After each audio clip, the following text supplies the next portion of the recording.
जीवनगौरव पुरस्काराला मला या ठिकाणी आपण निमंत्रित केलं आणि म्हणून महासभेचा विशेष मी आभार मानतो की ज्यांना मी माझे भाऊ समजतो, खऱ्या अर्थाने भाऊ समजतो आणि ज्यांचे माझे दोन्ही वेगळे पक्ष असताना सुद्धा मैत्रीपूर्ण संबंध राहिले, त्या सुधीर भाऊंचा सत्कार आज मला करण्याचा योग आला. आपल्या सर्वांच्या वतीने मला अध्यक्षस्थान या ठिकाणी देण्यात आलं, याचा मला विशेष आनंद आहे. एक उत्कृष्ट आमदार, अनेक वर्ष विधिमंडळामध्ये आम्ही एकत्र काम केलं. विरोधी पक्षात त्यांना मी पाहिलं. आम्ही सत्ताधारी पक्षात काँग्रेसमध्ये असताना मी सत्ताधारी पक्षात होतो, मंत्री राहिलो, मुख्यमंत्री राहिलो. सुधीर भाऊंना समोरच्या बाकावर एक ज्येष्ठ भाजपाचे आमदार म्हणून त्या ठिकाणी पाहिलं. विरोधी पक्षात मी त्यांना पाहिलं आणि त्यानंतर भाजपाची सत्ता आल्यानंतर त्यांना मंत्री म्हणून, राज्याचे अर्थमंत्री म्हणून महत्वपूर्ण जबाबदारी त्यांची आम्ही सर्वांनी जवळून पाहिली. आणि अनेकांनी ज्यांचा उल्लेख आता मगाशी केला, हसतमुख, आवश्यकतेप्रमाणे कधी मिश्किल, एक उत्तम समयसूचकता ज्यांच्यामध्ये होती आणि आहे, त्यांची अर्थमंत्री या नात्याने झालेली भाषणं आणि अतिशय हजरजबाबी आणि वेळोप्रसंगी सुंदर शेरोशायरी सुद्धा सुधीर भाऊंची आम्ही ऐकलेली आहे. आणि त्यामुळे एक अष्टपैलू व्यक्तिमत्व ज्याला आपण म्हणू, अशा प्रकारचं व्यक्तिमत्व सुधीर भाऊंचं आम्ही सर्वांनी जवळून पाहिलेलं आहे, अनुभवलेलं आहे. आजचा हा जीवनगौरव पुरस्कार म्हणजे हा रिटायरमेंटचा पुरस्कार नाहीये, हे मला मुद्दाम सांगितलं पाहिजे. आजचा हा पुरस्कार जो आपण त्यांना देतोय तो त्यांना समाजाच्या वतीने देणारी शाबासकी, जीवनामध्ये उत्कृष्ट काम, आपण सत्तेमध्ये असो किंवा नसो.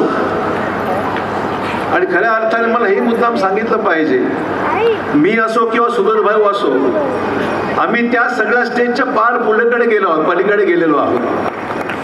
सध्यामध्ये असलो काय, नसलो काय, पदावर असलो काय, नसलो काय, समाजाचं एवढं प्रेम आम्हा सर्वांवर राहिलेलं आहे. आणि त्यामुळे असं कधी जाणवलंच नाही की आम्ही कधी सत्तेवर आहोत किंवा नाही आहोत, असा विषयच कधी मनामध्ये आमच्या आलेला नाही.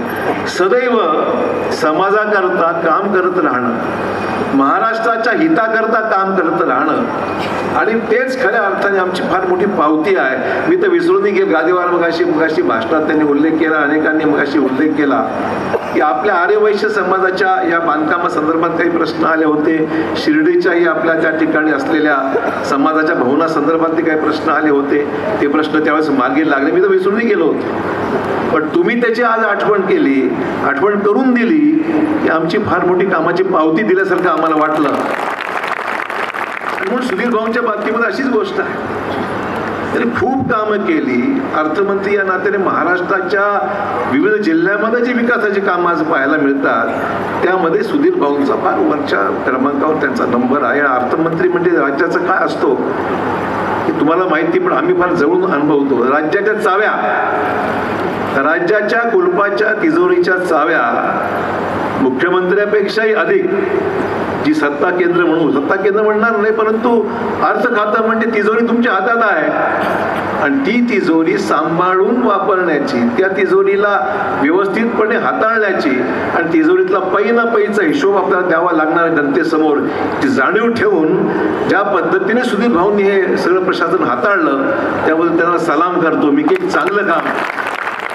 महाराष्ट्राच्या इतिहासामध्ये नेहमी त्यांच्याबद्दल गौरव केला जाईल अशा पद्धतीने महाराष्ट्र तिजोरी फार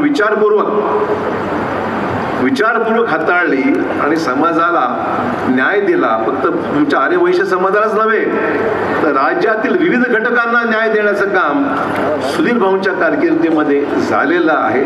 आणि म्हणून आजचा सत्कार सुधीर भाऊ, तुमच्या जसं IPL मॅचमध्ये होतं ना की खेळाडूला काही महिने थोडा रेस्ट करावं लागते पुढची बॅटिंग करण्याकरता, तसा तुमचा रेस्ट पिरियड आहे हा. IPL मॅच मध्ये विराट कोहली चांगला खेळल्यानंतर थोडा ब्रेक दिला जातो. तो ब्रेक या करता त्यांनी थोडा आराम रेस्ट करावा आणि पुन्हा जेवून उठून पुन्हा जोरदारपणे बॅटिंग करावी, त्याकरता ही रेस्ट पिरियड आहे. आणि म्हणून मला खात्री आहे की हा रेस्ट पिरियड लवकर संपेल आणि महाराष्ट्राच्या राजकीय कारकिर्दीमध्ये पुन्हा जोरदार बॅटिंग करण्याकरता तुम्ही तयार व्हाल आहातच.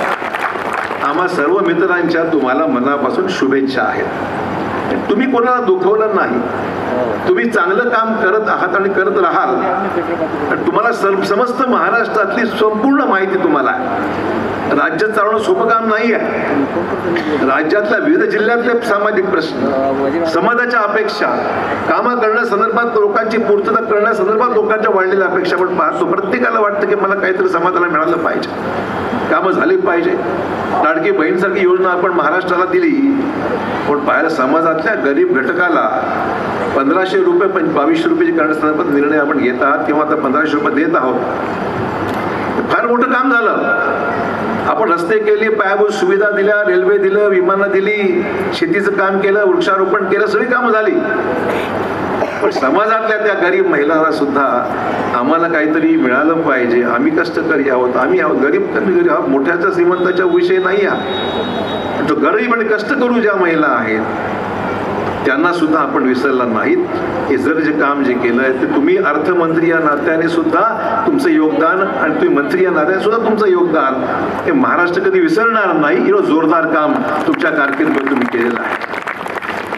सुधीर भाऊंचं एक वैशिष्ट्य आहे, ते काम करत असताना ते आमदार या नात्याने कधी कधी मी मंत्री होतो आणि ते मला भेटायचे. ते कागद घेऊन मला द्यायचे कागद की हा हे काम आहे. सर्वसामान्य व्यक्तिगत काही काम त्यांनी माझ्याकडे कधी दिल्याचं मला आठवत नाही. पण त्यांनी जे काम आणलं ते काम ते मला सगळं आणायचे, समाजाचे असायचे, काही विकासाची कामं असायची. आणि काम दिल्याबरोबर त्याच्याकडे एक पुस्तिका असायची, त्याच्या पुस्तकात नोंद करायची की हे काम खतावणी म्हणतो ना, खतावणी लेजर अकाउंट, अशा पद्धतीने ते कामाची नोंद ठेवायची. आणि पुढच्या वेळेस भेटत असताना ते मला स्मरणपत्र घेऊन यायचे की साहेब हे तुम्हाला मी हे काम 6 महिन्यापूर्वी दिलं होतं, त्याचं काय झालं हे विचारणा करता. भीती वाटायची म्हणून सुधीर भाऊ तुमच्या लक्षात कसं राहत नाही, मला लिहिलेलं माणसं. सुधीर भाऊंची काम करायची पद्धती अशी होती की एखादं काम हाती घेतल्यानंतर सांगायचं तात्पर्य एवढे की एवढी चिकाटी मंत्रालयामध्ये सरकार कोणाचं असो पाठपुरावा करावा लागतो. सरकार कोणाचंही असो पाठपुरावा करावा लागतो. पत्र आणेपर्यंत देपासून डेस्क ऑफिसर पासून मुख्यमंत्र्यांची सही होईपर्यंत प्रवास असतो.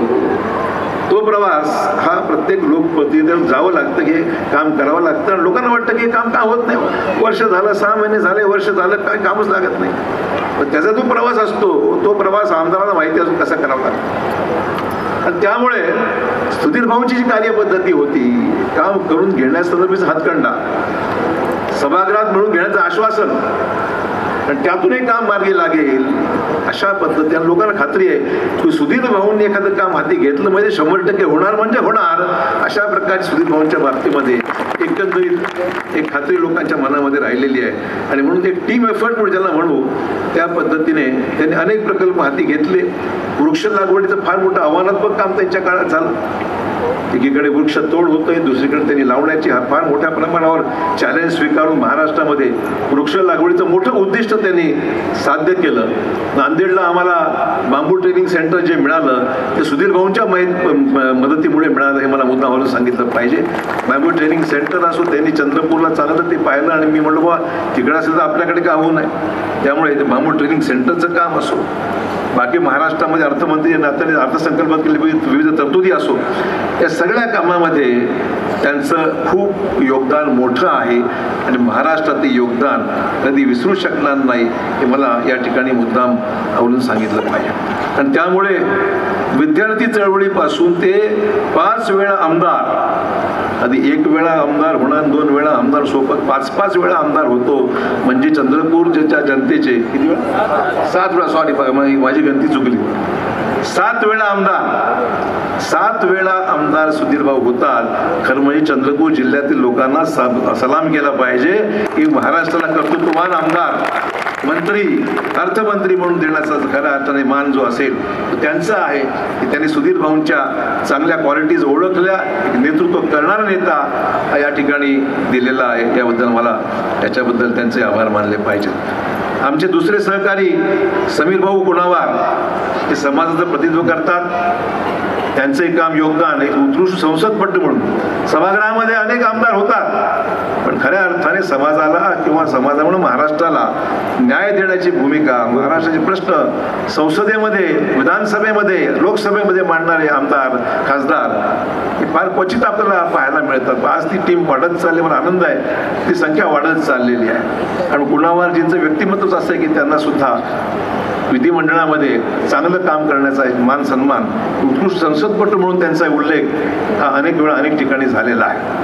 पण आज मी सुधीर भाऊंना विचारत होतो की आर्य वैश्य समाजाचे आता किती आमदार आहेत. ते मला म्हणे 2000, मी आणि कुणाल भाऊ आहे. आता मला मुद्दाम सांगायचं आहे की काळी मला वाटतं आपले यवतमाळचे मदन भाऊ होते, 3 आमदार होते. महाराष्ट्रात कदाचित 4 झाले असते वाटत होतं, मला 4 होतील असं वाटत होतं. पण आगामी काळामध्ये महाराष्ट्रामध्ये ही संख्या वाढावी अशी मनापासून माझी भावना, की माझे मित्र खूप आहेत समाजात. त्या विषयावर येतो हळूहळू. त्यामुळे महाराष्ट्रामध्ये आर्य वैश्य समाजाचे अधिकचे आमदार वाढले पाहिजेत आणि आमचे संबंध मित्रत्वाचे राहिले आहेत. मला मुद्दाम समाजाच्या बाबतीमध्ये बोलायचं झालं तर आपला समाज शैक्षणिकदृष्ट्या, राजकीय क्षेत्रात, व्यापारिक क्षेत्रात तर मोठं काम होतं. व्यापारी, ट्रेड, कॉमर्स याच्यामध्ये उत्कृष्टपणे काम करणार अनेक आपले सहकारी मी पाहतो. वैद्यकीय क्षेत्रात उत्तम प्रमाणे आज डॉक्टर्स आहेत, चांगले डॉक्टर्स आहेत, सर्जन्स आहेत, हे मला माहिती आहे. आणि आज राजकीय क्षेत्रात सुद्धा मोठं योगदान समाजाचं राहिलेलं आहे. ही आम्हा सर्वांसाठी मोठी अभिमानाची बाब आहे, हे सुद्धा मला मुद्दाम या ठिकाणी उल्लेख केला पाहिजे. आणि त्यामुळे ही संख्या वाढली पाहिजे. पण मी तुम्हाला खात्री देऊ इच्छितो की नांदेड महापालिकेमध्ये भाजपाचे अधिकचे नगरसेवक हे भाजपचे आपल्या समाजाचे आणण्याचा प्रयत्न माझा आटोकाट राहणार आहे. आधी काँग्रेसमध्ये असताना सुद्धा केलं, पण आता तुम्ही भाजपमध्ये तर मी भाजपमध्ये ठरवलं, पण हरकत नाही. त्यामुळे आपल्या समाजाला अधिकाधिक नगरसेवक सुद्धा आणून आगामी नगरपालिका सुद्धा भाजपच्या बहुसंख्य या ठिकाणी आपले कॉर्पोरेटर्स आणून ही महानगरपालिका भाजपचा झेंडा या महापालिकेवर पहिल्यांदा फडकल्याशिवाय राहणार नाही, हे सुद्धा मला या निमित्ताने सांगितलं पाहिजे. आज भाजपचे 5 आमदार नांदेड जिल्ह्यामध्ये आहेत. कधी कधी 1, 2, 3 असायचे. आज ही पहिली वेळ आहे की भाजपचे 9 आमदारापैकी भाजपचे 5 आमदार नांदेड जिल्ह्यामध्ये आहेत. आणि महाराष्ट्रात तर सर्वाधिक आपण स्कोर केलेलाच आहे. देवेंद्र भाऊंच्या नेतृत्वाखाली चांगला आणि तिथे देशाचं नेतृत्व करणारे आमचे मोदी साहेबांच्या नेतृत्वाखाली उत्कृष्ट अशी कामगिरी हे देशात झाली असल्यामुळे कालचा झालेला आपला दिल्लीमधला विजय हा देशातल्या राजधानीतला फार मोठा विजय आहे. 27 वर्षांनंतर आज भाजपची सत्ता देशामध्ये भाजपची आलेली आहे. अतिशय गौरवाची, नेतृत्वाची अतिशय गौरवशाली अशा प्रकारची परंपरा कायम दिल्लीवासियांनी सुद्धा राखलेली आहे, मला मुद्दाम सांगितलं पाहिजे. त्यामुळे अधिक मी वेळ घेत नाही. सुधीर भाऊंना आणि गुणावारजींचं सुद्धा मनपूर्वक अभिनंदन करतो. आणि नांदेड जिल्ह्याच्या वतीने, महाराष्ट्राच्या वतीने होणारा सत्कार आणि मला अध्यक्षपद दिल्याबद्दल समाजाचे मी या ठिकाणी ऋण व्यक्त करून 2 शब्द पूर्ण करतो. जय हिंद, जय महाराष्ट्र.